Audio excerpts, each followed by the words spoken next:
The Fall of the House of Usher by Edgar Allan Poe. Son cœur est un luth suspendu. Sitôt qu'on le touche, il résonne. De Béranger.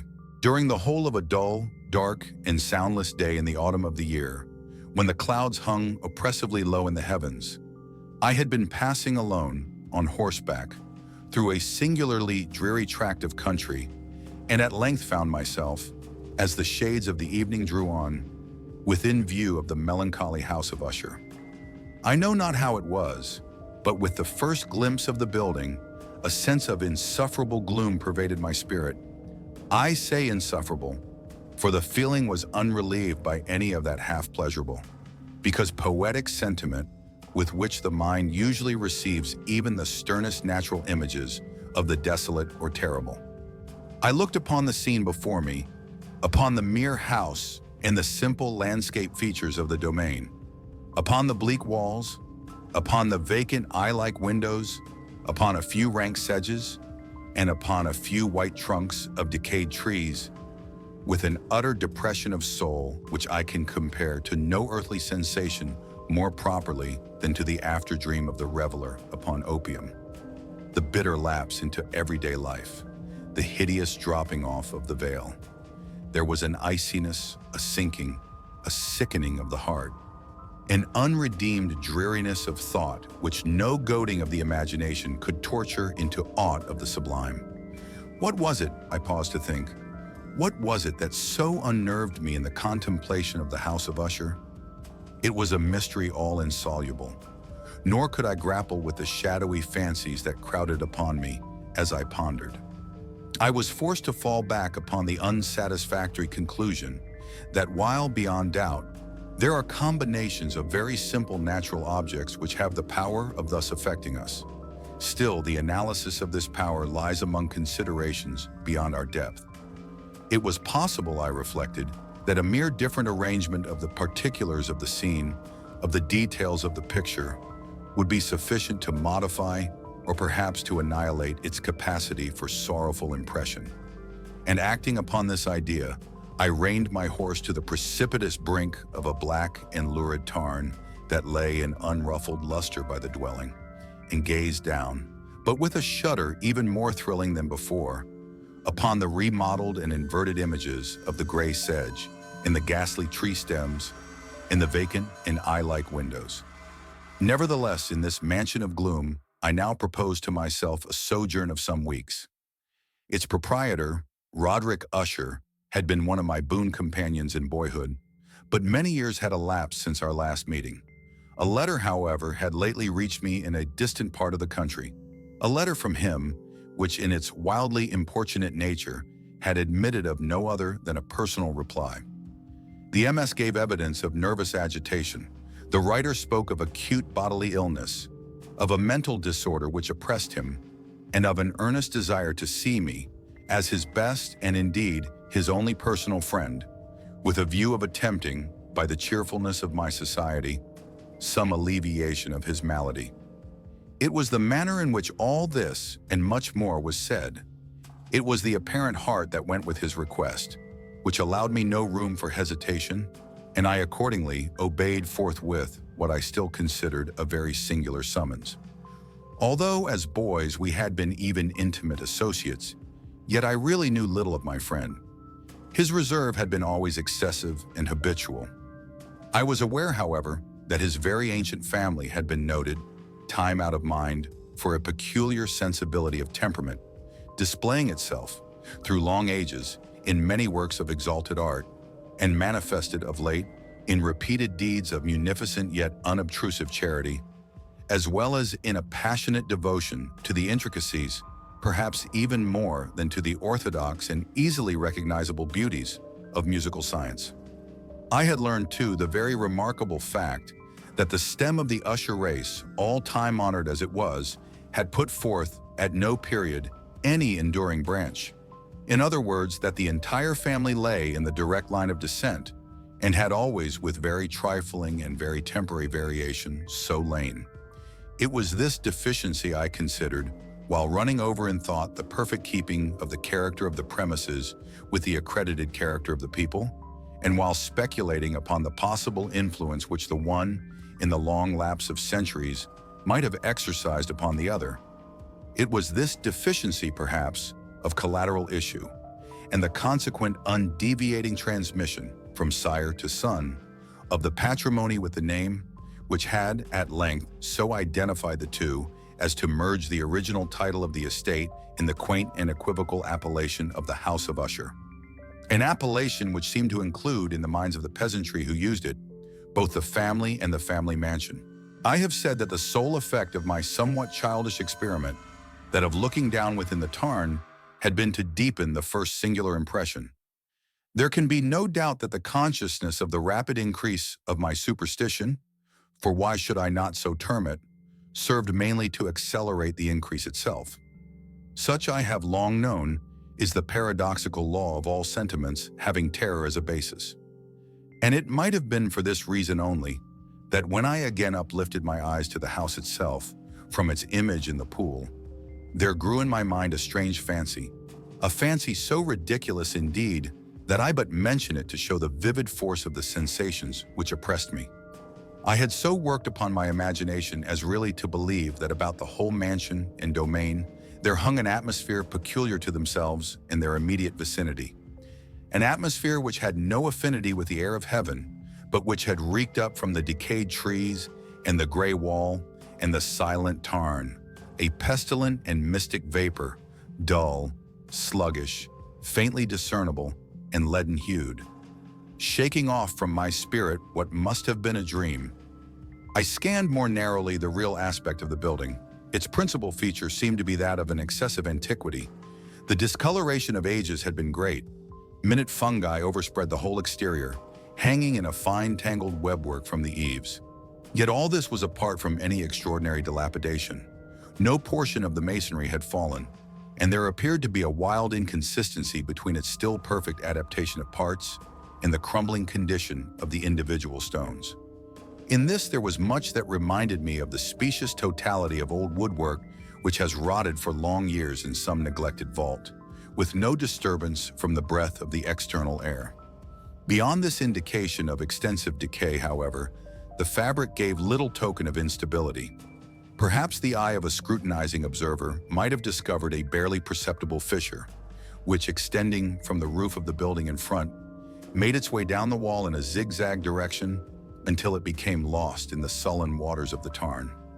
Noticing these things, I rode over a short causeway to the house. A servant in waiting took my horse, and I entered the Gothic archway of the hall. A valet of stealthy step thence conducted me, in silence, through many dark and intricate passages in my progress to the studio of his master. Much that I encountered on the way contributed, I know not how, to heighten the vague sentiments of which I have already spoken. While the objects around me, while the carvings of the ceilings, the somber tapestries of the walls, the ebony blackness of the floors, and the phantasmagoric armorial trophies which rattled as I strode, were but matters to which, or to such as which, I had been accustomed from my infancy. While I hesitated not to acknowledge how familiar was all this, I still wondered to find how unfamiliar were the fancies which ordinary images were stirring up. On one of the staircases I met the physician of the family. His countenance, I thought, wore a mingled expression of low cunning and perplexity. He accosted me with trepidation and passed on. The valet now threw open a door and ushered me into the presence of his master. The room in which I found myself was very large and lofty. The windows were long, narrow, and pointed, and at so vast a distance from the black oaken floor as to be altogether inaccessible from within. Feeble gleams of encrimsoned light made their way through the trellised panes and served to render sufficiently distinct the more prominent objects around. The eye, however, struggled in vain to reach the remoter angles of the chamber or the recesses of the vaulted and fretted ceiling. Dark draperies hung upon the walls. The general furniture was profuse, comfortless, antique, and tattered. Many books and musical instruments lay scattered about, but failed to give any vitality to the scene. I felt that I breathed an atmosphere of sorrow. An air of stern, deep, and irredeemable gloom hung over and pervaded all. Upon my entrance, Usher rose from a sofa on which he had been lying at full length, and greeted me with a vivacious warmth which had much in it, I at first thought, of an overdone cordiality, of the constrained effort of the ennuyé man of the world. A glance, however, at his countenance convinced me of his perfect sincerity. We sat down, and for some moments, while he spoke not, I gazed upon him with a feeling half of pity, half of awe. Surely man had never before so terribly altered in so brief a period as had Roderick Usher. It was with difficulty that I could bring myself to admit the identity of the man being before me with the companion of my early boyhood. Yet the character of his face had been at all times remarkable. A cadaverousness of complexion, an eye large, liquid, and luminous beyond comparison, lips somewhat thin and very pallid, but of a surpassingly beautiful curve, a nose of a delicate Hebrew model, but with a breadth of nostril unusual in similar formations, a finely molded chin, speaking in its want of prominence, of a want of moral energy, hair of a more than web-like softness and tenuity. These features, with an inordinate expansion above the regions of the temple, made up altogether a countenance not easily to be forgotten. And now in the mere exaggeration of the prevailing character of these features and of the expression they were wont to convey, lay so much of change that I doubted to whom I spoke. The now ghastly pallor of the skin and the now miraculous luster of the eye, above all things, startled and even awed me. The silken hair, too, had been suffered to grow all unheeded, and as in its wild gossamer texture, it floated rather than fell about the face, I could not, even with effort, connect its arabesque expression with any idea of simple humanity. In the manner of my friend, I was at once struck with an incoherence, an inconsistency, and I soon found this to arise from a series of feeble and futile struggles to overcome an habitual trepidancy, an excessive nervous agitation. For something of this nature, I had indeed been prepared no less by his letter than by reminiscences of certain boyish traits and by conclusions deduced from his peculiar physical conformation and temperament. His action was alternately vivacious and sullen. His voice varied rapidly from a tremulous indecision, when the animal spirit seemed utterly in abeyance, to that species of energetic concision, that abrupt, weighty, unhurried, and hollow-sounding enunciation, that leaden, self-balanced, and perfectly modulated guttural utterance, which may be observed in the lost drunkard or the irreclaimable eater of opium during the periods of his most intense excitement. It was thus that he spoke of the object of my visit, of his earnest desire to see me, and of the solace he expected me to afford him. He entered at some length into what he conceived to be the nature of his malady. It was, he said, a constitutional and a family evil, and one for which he despaired to find a remedy. A mere nervous affection, he immediately added, which would undoubtedly soon pass off. It displayed itself in a host of unnatural sensations. Some of these, as he detailed them, interested and bewildered me, although perhaps the terms and the general manner of the narration had their weight. He suffered much from a morbid acuteness of the senses. The most insipid food was alone endurable. He could wear only garments of certain texture. The odors of all flowers were oppressive. His eyes were tortured by even a faint light, and there were but peculiar sounds, and these from stringed instruments, which did not inspire him with horror. To an anomalous species of terror, I found him a bounden slave. "I shall perish," said he. "I must perish in this deplorable folly. Thus, and not otherwise, shall I be lost. I dread the events of the future, not in themselves, but in their results. I shudder at the thought of any, even the most trivial incident, which may operate upon this intolerable agitation of soul. I have indeed no abhorrence of danger, except in its absolute effect, in terror. In this unnerved, in this pitiable condition, I feel that the period will sooner or later arrive when I must abandon life and reason together, in some struggle with the grim phantasm. Fear, I learned, moreover, at intervals, and through broken and equivocal hints, another singular feature of his mental condition.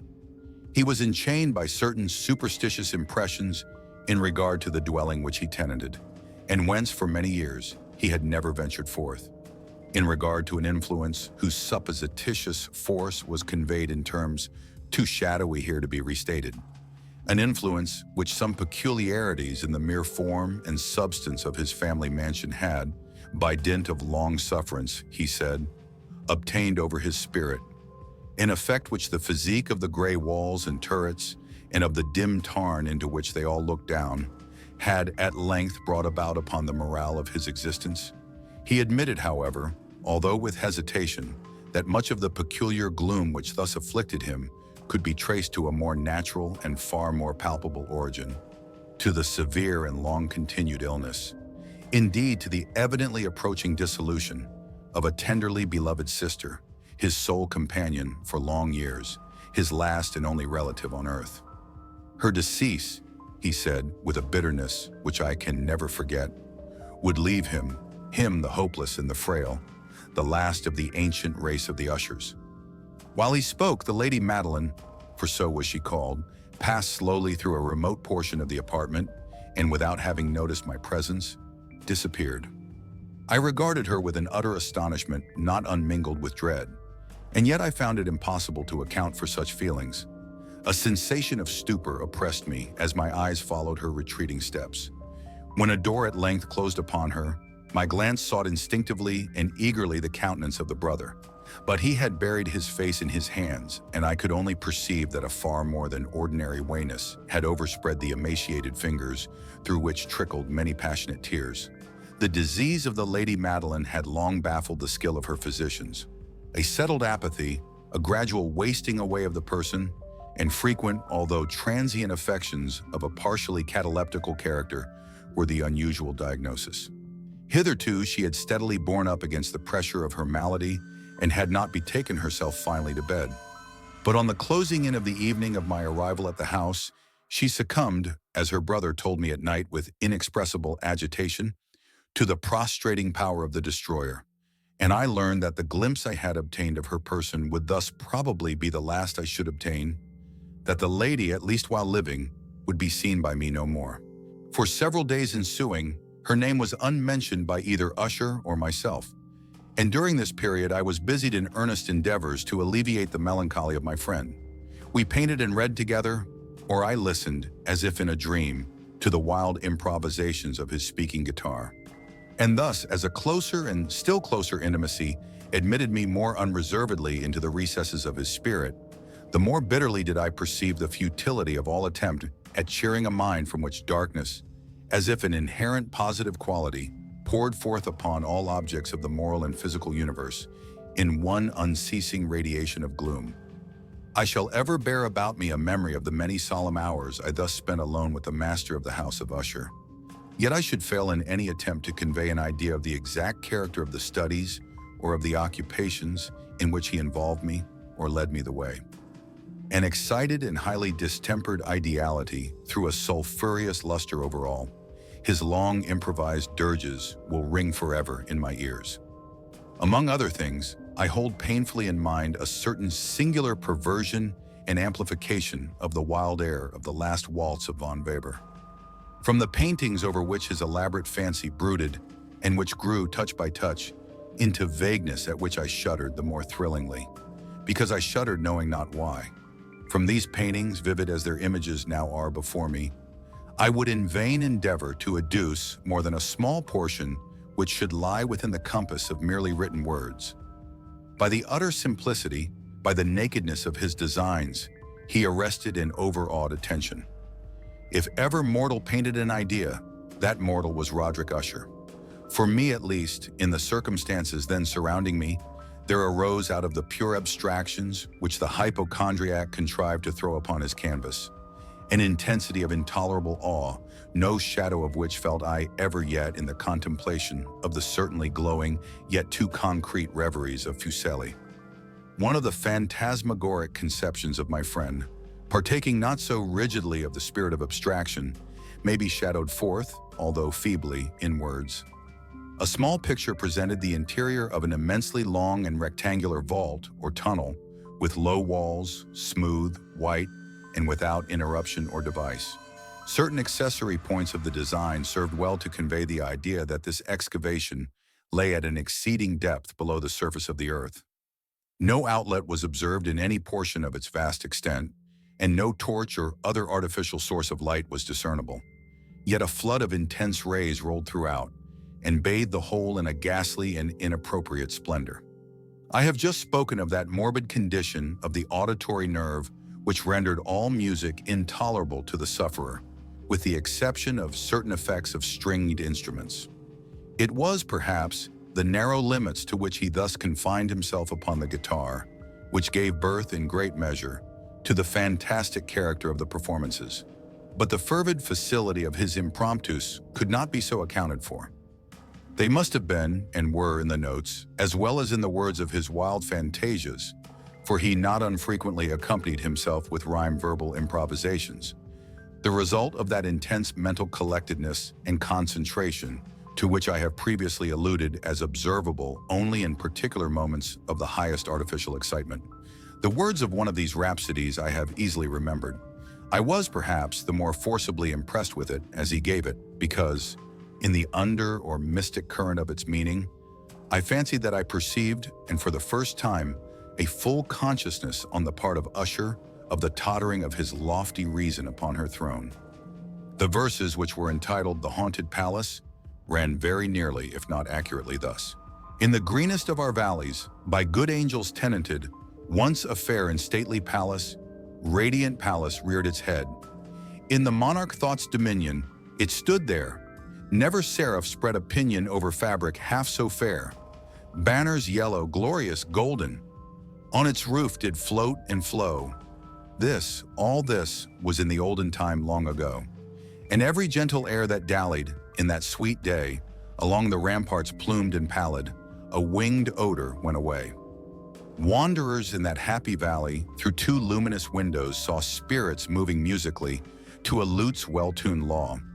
Round about a throne, where sitting, Porphyrogene, in state his glory well befitting, the ruler of the realm was seen, and all with pearl and ruby glowing was the fair palace door, through which came flowing, flowing, flowing and sparkling evermore, a troop of echoes whose sweet duty was but to sing, in voices of surpassing beauty, the wit and wisdom of their king. But evil things in robes of sorrow assailed the monarch's high estate. Ah, let us mourn, for never morrow shall dawn upon him, desolate. And round about his home, the glory that blushed and bloomed is but a dim remembered story of the old time entombed. And travelers now within that valley, through the red litten windows, see vast forms that move fantastically to a discordant melody, while, like a rapid, ghastly river, through the pale door, a hideous throng rush out forever and laugh, but smile no more. I well remember that suggestions arising from this ballad led us into a train of thought wherein there became manifest an opinion of Usher's, which I mentioned not so much on account of its novelty, for other men have thought thus, as on account of the pertinacity with which he maintained it. This opinion, in its general form, was that of the sentience of all vegetable things, but in his disordered fancy, the idea had assumed a more daring character, and trespassed, under certain conditions, upon the kingdom of inorganization. I lack words to express the full extent or the earnest abandon of his persuasion. The belief, however, was connected, as I have previously hinted, with the gray stones of the home of his forefathers. The conditions of the sentience had been here, he imagined, fulfilled in the method of collocation of these stones, in the order of their arrangement, as well as in that of the many fungi which overspread them, and of the decayed trees which stood around. Above all, in the long, undisturbed endurance of this arrangement, and in its reduplication in the still waters of the Tarn. Its evidence, the evidence of the sentience, was to be seen, he said, and I here started as he spoke, in the gradual yet certain condensation of an atmosphere of their own about the waters and the walls. The result was discoverable, he added, in that silent yet importunate and terrible influence which for centuries had molded the destinies of his family, and which made him what I now saw him, what he was. Such opinions need no comment, and I will make none. Our books, the books which, for years, had formed no small portion of the mental existence of the invalid, were, as might be supposed, in strict keeping with this character of phantasm. We pored together over such works as the Verver et Chartreuse of Gresset, The Belphegor of Machiavelli, The Heaven and Hell of Swedenborg, The Subterranean Voyage of Nicholas Klim by Holberg, The Chiromancy of Robert Flood, of Jean d'Indaginé, and of de la Chambre, The Journey into the Blue Distance of Tieck, and The City of the Sun of Campanella. One favorite volume was a small octavo edition of the Directorium Inquisitorium by the Dominican Emeric de Giron, and there were passages in Pomponius Mela about the old African satyrs and ogipans, over which Usher would sit dreaming for hours. His chief delight, however, was found in the perusal of an exceedingly rare and curious book in quarto Gothic, the Manual of a Forgotten Church, the Vigiliae Mortuorum Secundum Coram Ecclesiae Maguntini.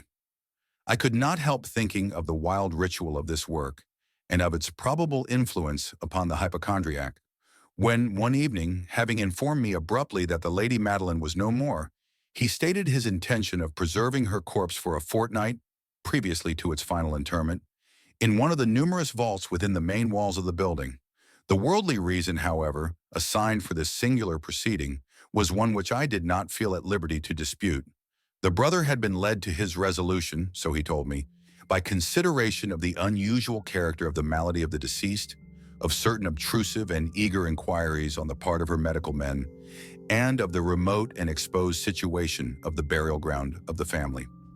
I will not deny that when I called to mind the sinister countenance of the person whom I met upon the staircase, on the day of my arrival at the house, I had no desire to oppose what I regarded as at best but a harmless and by no means an unnatural precaution.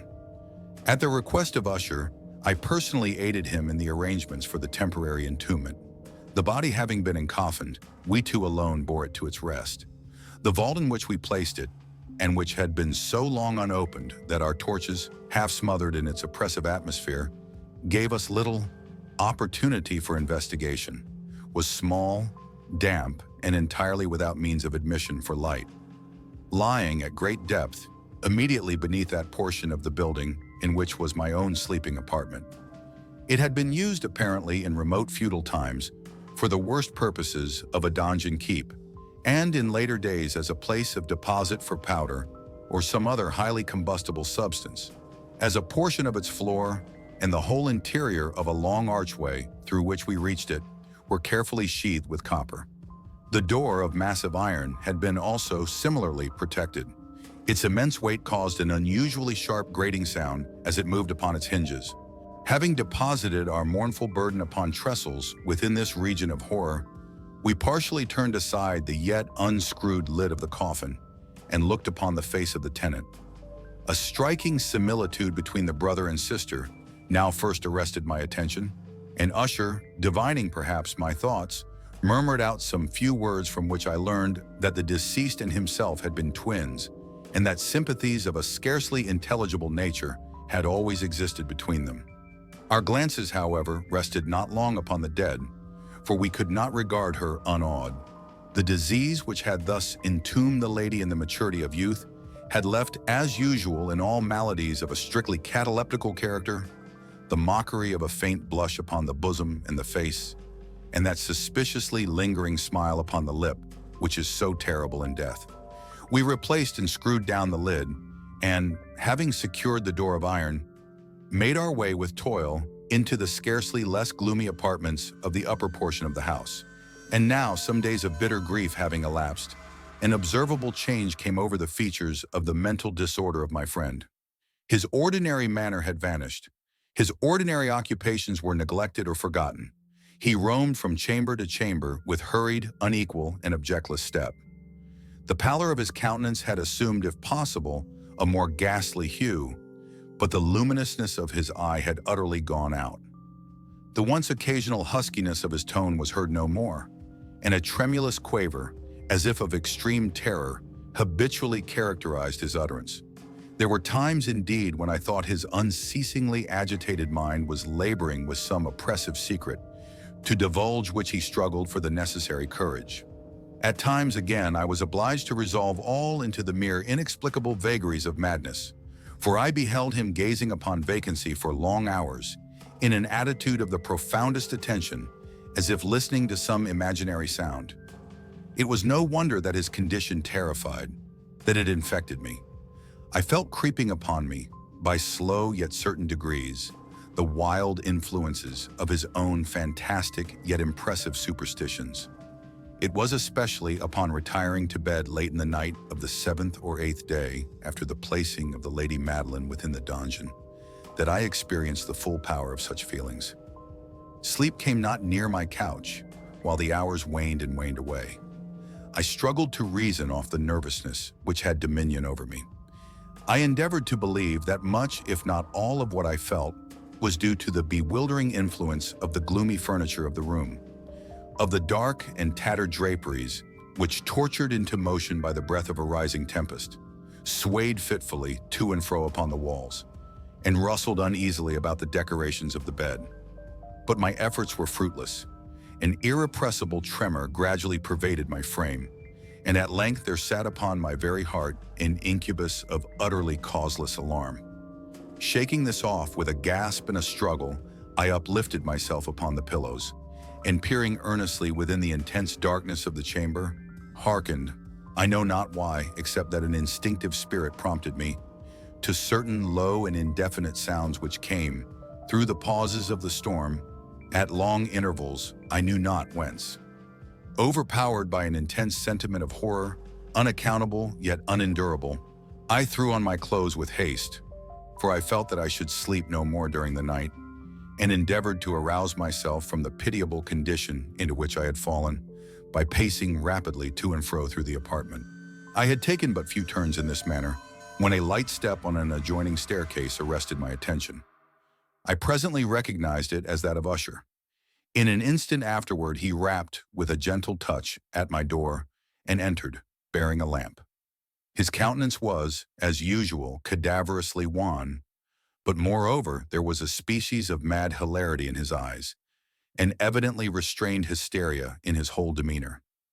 His air appalled me, but anything was preferable to the solitude which I had so long endured, and I even welcomed his presence as a relief. "And you have not seen it?" he said abruptly, after having stared about him for some moments in silence. "You have not then seen it? But stay, you shall." Thus speaking, and having carefully shaded his lamp, he hurried to one of the casements and threw it freely open to the storm. The impetuous fury of the entering gust nearly lifted us from our feet. It was indeed a tempestuous yet sternly beautiful night, and one wildly singular in its terror and its beauty.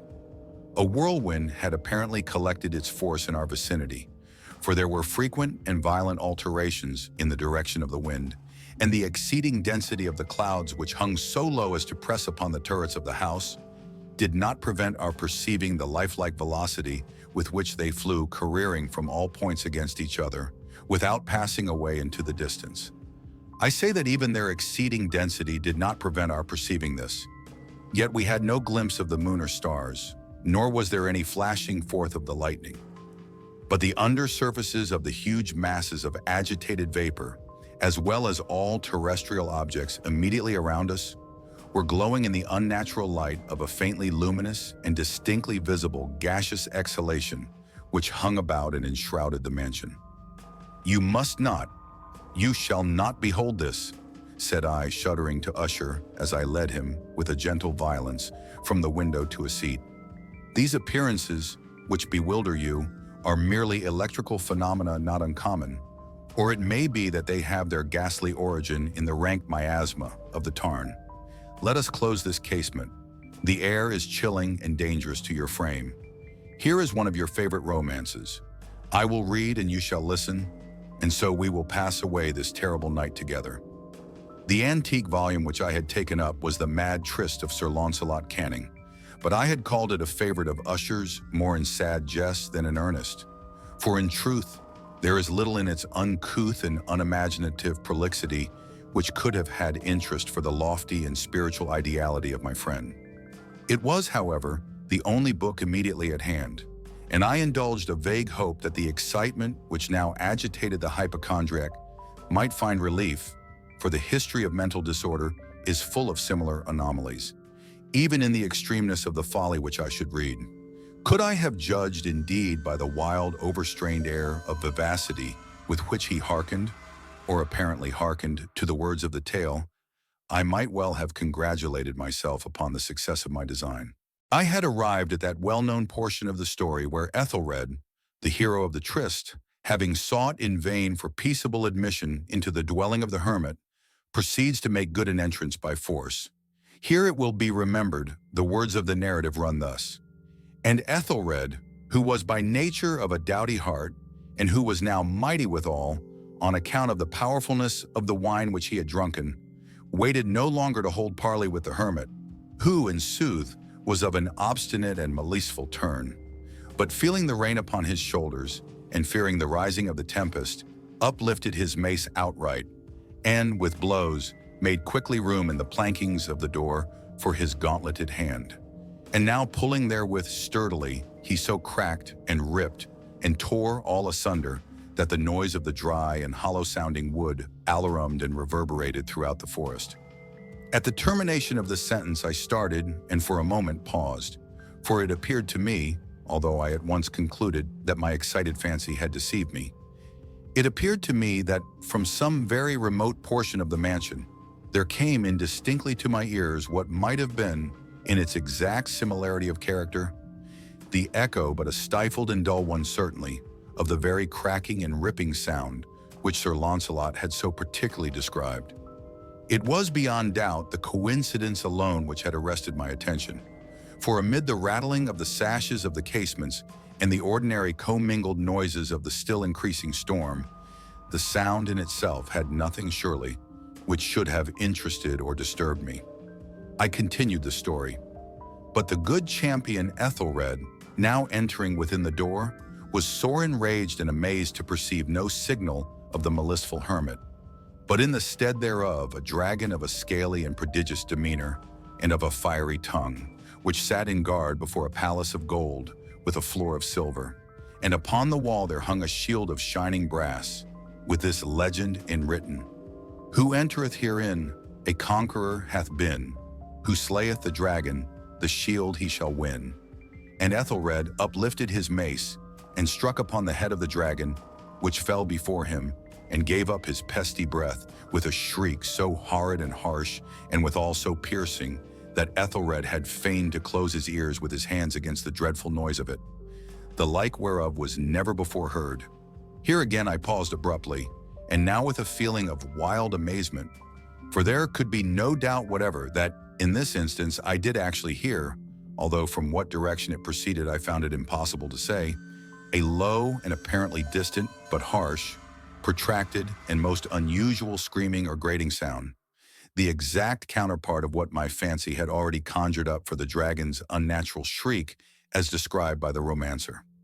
Oppressed as I certainly was upon the occurrence of this second and most extraordinary coincidence, by 1,000 conflicting sensations in which wonder and extreme terror were predominant, I still retained sufficient presence of mind to avoid exciting, by any observation, the sensitive nervousness of my companion. I was by no means certain that he had noticed the sounds in question, although assuredly a strange alteration had, during the last few minutes, taken place in his demeanor.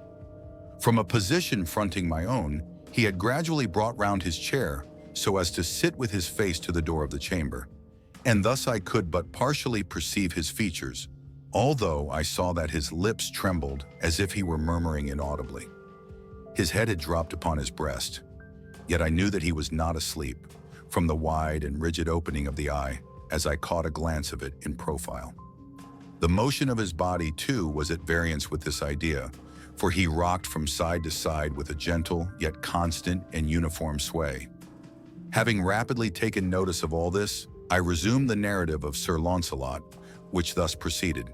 And now the champion, having escaped from the terrible fury of the dragon, bethinking himself of the brazen shield, and of the breaking up of the enchantment which was upon it, removed the carcass from out of the way before him, and approached valorously over the silver pavement of the castle to where the shield was upon the wall, which in sooth tarried not for his full coming, but fell down at his feet upon the silver floor, with a mighty great and terrible ringing sound.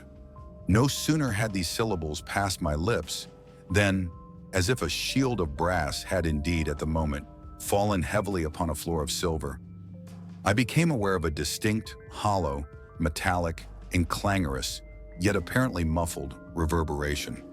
Completely unnerved, I leaped to my feet, but the measured rocking movement of Usher was undisturbed. I rushed to the chair in which he sat. His eyes were bent fixedly before him, and throughout his whole countenance there reigned a stony rigidity. But as I placed my hand upon his shoulder, there came a strong shudder over his whole person. A sickly smile quivered about his lips, and I saw that he spoke in a low, hurried, and gibbering murmur, as if unconscious of my presence. Bending closely over him, I at length drank in the hideous import of his words.